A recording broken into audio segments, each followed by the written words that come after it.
Kyle Montgomery back at you from our ACC Digital Network studios, giving you a look at the Miami Hurricanes draft picks by the numbers. Here's one that may strike you as odd. How about 0? That's the amount of first-round draft picks from the University of Miami since 2008. That, of course, is expected to change. This year's Lamar Miller is projected to be a mid to late first-rounder. But here are a few other numbers that you may or may not have heard. How about 6? That's the number of first-round picks from Miami in the 2004 NFL Draft, which remains an NCAA record. Sean Taylor was the first of the 6 picked.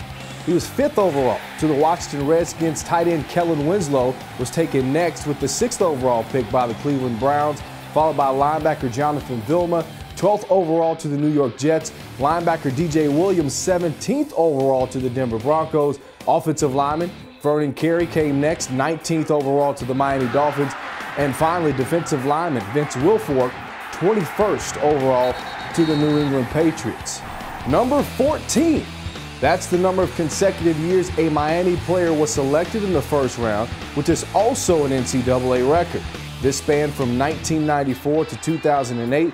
There were no number 1 overall picks in this group. The last Miami player to hold that distinction was Russell Maryland back in 1991. 26. That's the number of first-round picks for Miami since the year 2000, the most of any school. No other program in the country boasts those type of numbers in that span. The next closest is Ohio State with 17. The Canes come in second in total draft picks since 2000 with 72. And finally, 307. That's the number of Miami players drafted all time, which is good for 10th most in the nation and is number 1 among current ACC schools. Of those 307 players, 5 have been named NFL Hall of Famers: Cortez Kennedy, Jim Otto, Ted Hendricks, Jim Kelly, and Michael Irvin.